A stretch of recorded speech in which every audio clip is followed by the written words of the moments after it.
Today I am going to analyze a rental property for the BRRRR method. So what we're doing is I'm looking at a current deal that we have. This is a property here in St. Louis, Missouri that I'm going to analyze for the BRRRR method.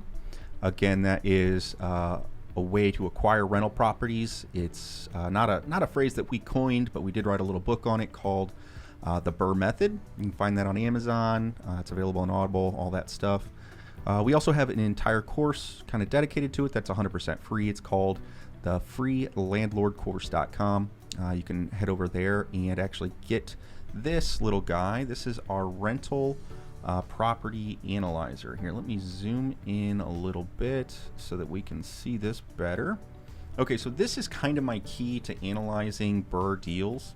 I've got a little spreadsheet that I filled out, and again, this is free over in the Free Landlord course, that shows you what you need to fill out, and it's really only these white ones that you fill out. So there's really only 4 pieces of information that I need. So we've been going back and forth, and we originally were being asked for $130 for the property. I think even higher, but $130 was our offer. We had estimated the rehab cost around $25, and we figured it was worth about $190. And then we figured the estimated monthly rent would be about $1,800 after we fixed it up. So when I do all this, you can see my little spreadsheet kind of pumps out numbers. And what it does is it takes into account the mortgage. I've kind of hidden that. And it takes into account the current interest rate and amortization schedule. So I know these from experience by working with our banks, and that's what our numbers are. So when I look at this deal, I've got a $130,000 purchase, $25,000 in rehab, and a value of $190. So that means I'm going to be all into this property for $157.5. I put a little 10% contingency because we usually tend to go over just a little bit, so it's always a good idea to have a contingency on there. Then we've got our mortgage price. So our estimated mortgage amount, and this is based off of the ARV, which would be the appraisal. So what you think the property is going to appraise for, and then our loan to refi value, this 80%. So here I'll click on this cell. You can see it's multiplying that 190 times 80%, and that gives you, when combined with your 5% and 20%, it gives you your estimated P&I. So there's my payment and interest for the loan, about $1,000 a month. We estimate our insurance is about $100 or about $50 a month, and our taxes around $100, give or take. And this might be a little bit low on this particular deal because it's a little higher than our average. Our average is around $125,000 property. This one's a little bit higher, so again, I'm going to bump those up to $200, and just on this particular property. Okay, so I'm looking at my estimated property management. We take 8% of our total rent for property management because we're not doing it in-house any longer. And there's our total estimated cost. Every month, this is what it's going to cost to own that property. But we're bringing in $1,800 in rent. So that means we've got cash flow of $453, which is good. Our target is $300 per property. On this one, since it's a duplex, we probably should expect a little bit more. So that's good. And our expected equity capture is going to be $38,000. That's huge. So the problem with this deal is that we're going to have to bring $5,500 to closing. If we look at the numbers, I've got $190,000 value, and I have to bring money to close because I'm only getting a loan for $152. And our all-in is $157.5. So again, we're going to leave money into it, or we're going to have to bring money to that rehab closing, which is less than ideal. Now, these numbers are just ballparks, and I want to show you all the tools, how I actually come up with the correct numbers. Now, the only one that you can really negotiate is the purchase price. And that gets back to the key philosophy of the discount property investors, which is you have to buy properties at a discount. You have to buy right in order to get good deals so that you can BRRRR them and you can wholesale them. So here is where we're going to dive into that. So let's first look at PropStream. I put a link in the bottom of the description here, give you a free trial of PropStream. But let's pull up 528 Dover and look at this one, see what we get. There in St. Louis. And then I want to look, so we've got the average comps at 150, and this one says estimated value 190. So you can see that's where we started our assumptions. We started at 190. And where are we going to go from there? That is what we will figure out. So we want to look at comps on this property. And shoot, I always get this thing not working right. Oh, analysis. Here we go. So we do, no, that's not it. Details. All right, so details, here we go. We go into the details page. We can see this is a duplex. This is cool. It's got some additional information, 2,600 square foot, so pretty good sized property. And we can see who currently owns it, all sorts of stuff about the property from the assessor's website. Right here is the comps and nearby listings. And this is where it gets good, at least in my opinion. I'm going to look at some of these. And look, I've got 501, 503 Dover. This sold for 138. All right, that's a little bit less. Got 748 Dover, single family, sold for 260. We've got 942 Dover, 190. Got duplex, sold for 115. Single family, 220. So these single families are really bringing up our average on this. I mean, 220s. Let's look at duplex, 139. Single family 245, duplex 160. So we're definitely getting much higher values out of the single families, and that's how we could look at this, because it could be converted to a single family. So we could see an ARV, I mean, around, look at this one. So here's apartments generic. Let's look at the pictures of this one. This Bates one. Okay, this is a 4 family.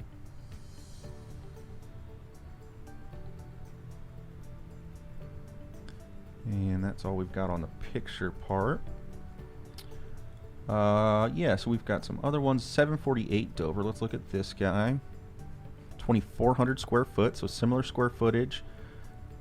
Look at the pictures here on the left, and I'll move my face out of the way. Pictures here on the left, so very well done rehab, it looks like. And they're listing it, or it's sold at, rather. Which one did I just click on? Sold at, I think that was 748. 200, yeah, 248,000. Okay, so that means these guys, the single families are much higher. The duplexes are a little bit lower. That's not a huge issue for me. And again, this is just pretty quick analysis, but we're going in more detail now to try to figure out what we think the property's worth. I really wish I had some higher duplexes.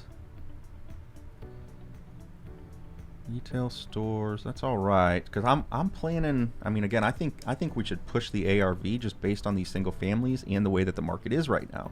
So I'm rounding it up to 200, based on single families and the fact that we could convert it, and it's going to help make my numbers work a little bit better. So I'm going to say it's a $200,000 property, based on square foot, location, etc. And that's what we're going to use for our ARV, or our target appraisal. That's what we're going to hopefully shoot for on this one.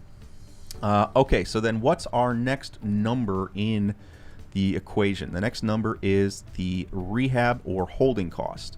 So our rehab and holding cost, we calculate, but there's a couple different ways. One, when we walk through it, we just kind of do a ballpark guesstimate of what our rehab numbers are. And another way is to use like the rule of fives, or the rule of 10. So basically, when I walk through a kitchen and needs to be replaced, I'm going to say, okay, I need to do maybe $5,000 or $10,000 worth of work here. Okay, when I walk through and I see the flooring needs to be done, $5,000. When I walk through paint, $5,000, et cetera, et cetera. And then I'll come up with, kind of a round number, but it's an estimate of your rehab cost. Another way, get a contractor to come out there with you. Once you've got a contractor you're working with, it just makes sense to bring them with you so they can give you bids and get your estimates a lot more accurate on the properties you're buying. Another way that we like to use, because we like to kind of do it ourselves, is called Rehab Estimator Pro. And this one, we will do a little virtual walkthrough of Dover. All right, so we're going to enter in a new property here. And we're not going to fill out this other stuff because that's going to help us just figure out some rental stuff. No exact amount. 528 Dover. Let's find the actual address. 528 Dover Place. Okay.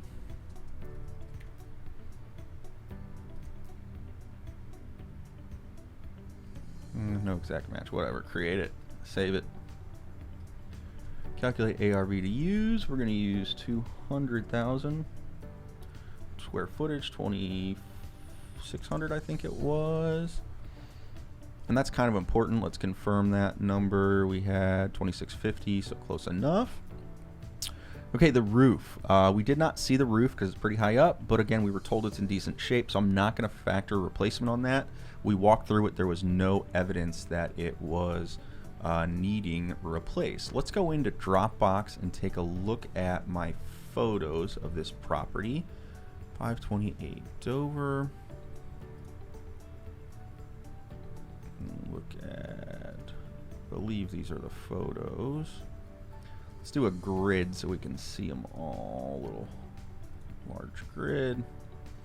Okay, so here's the front of it. It's got a shingle roof. A lot of them around there actually have flat roofs, so it's not the great, or I actually kind of like that. I prefer that. You can see the bottom unit. So this is the bottom unit of this duplex. Needs work. Again, there's no ceiling here. Looks like they started some rehab. They did a nice job. This would be the master because it's got two big closets on the main level. Bathroom obviously needs work. The flooring needs to be refinished. Here's our kitchen. So again, this needs everything on the main unit. Now, the upstairs unit has been rehabbed already, and they did a pretty decent job putting it together. Again, it's not exactly how we would have done it, but they did finish it, and it does look nice. Refinished the hardwoods, painted. Again, we would have done a little bit different paint color. We would have done with an agreeable gray, and we like to put new ceiling fans in. This one's looking a little old, looking a little tired. So that's what we would do when we rehab it. And you know what? We might do that when we buy it. Just kind of fix it up, make the tenant happy that's currently living there. Basement down here. Again, just a dirty old basement. Not that much going on. Okay, so you've got the idea for what the condition of this property is. So when I go through, I'll try to explain what we're doing. So windows, I'm going to say I'm going to put in about 12 windows. Well, not really. I mean, the bathrooms, I know I'm going to need to do it. Maybe the kitchen. Let's factor 4 windows in.